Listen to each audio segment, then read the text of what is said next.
කොහොමද යාළුවනේ? ඔන්න ඔයාලා අද සාදරයෙන් පිළිගන්නවා අපේ TT Kitchen YouTube නාලිකාවට. ඔන්න මම අද හදන්න කියලා දෙන්නේ එළවලු රොටි.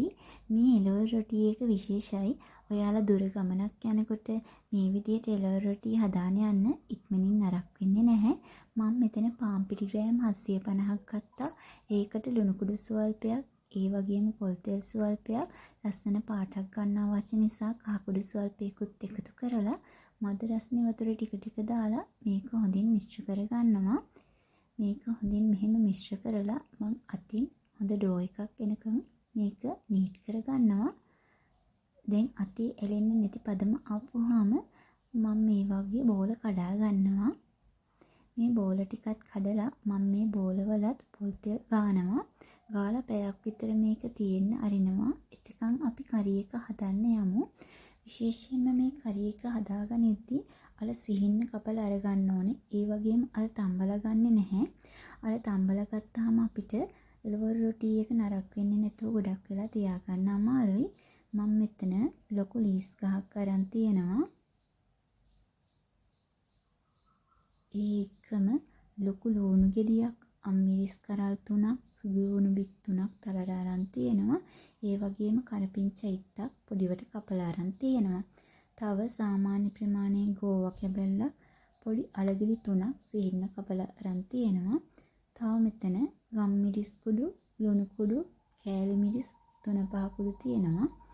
දැන් තාච්චියක් ටිපේ තියලා ඒකට තෙල් මේස හැඳි 2ක් විතර එකතු කරලා තෙල් ටික රත් වෙනකොට සුදු ලුණු, ඒ වගේම කරපිංචා, ලොකු ලුණු ගෙඩිය, ඒ වගේම අම්මිරිස් ටික එකතු කරලා ටෙම්පරාදු කරනවා. ඒ එක්කම ලුණු කුඩු ස්වල්පයකුත් එකතු කරලා හොඳින් මිශ්‍ර කරගන්නවා. මේකම කෑලි මිරිස් ටිකත් එකතු කරගන්නවා.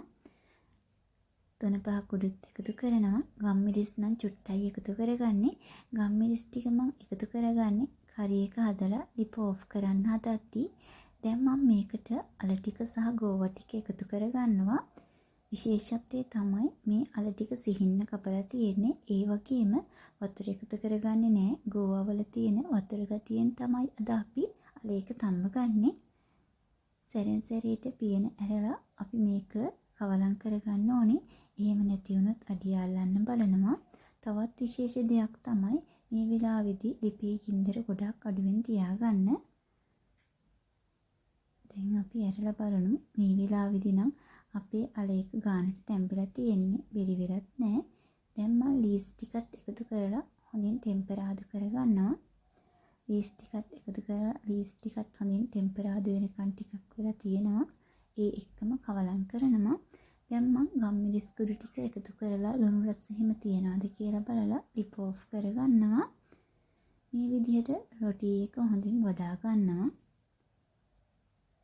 දැන් මම ඒකට අපි හදාගත්ත කරි එකෙන් ටිකක් තියලා මම මේ පෙන්නන විදිහට නමා ගන්න. ඔයාලා කැමති හැඩයකට මේක හදාගන්න පුළුවන්. දැන් අපි තැටිය රත් වුණාම මේ විදිහට පොඩ්ඩක් පැත්ත තියලා මේකේ හැඩේ හදා ගන්නවා. හැඩේ හදාගත්තාම මේක අපි අඩු ගින්දරේ හදාගමු. මේ තියෙන්නේ මේ විදිහට හදාගත්ත රසම රස එළවලු රොටි. ඔයාලත් මේ විදිහට හදලා බලන්න. හදලා බලලා රස කොහොමද කියලා කියන්න. තවත් දවසක අලුත් වීඩියෝ එකකින් හමු වෙමු. එතකන් ගිහින්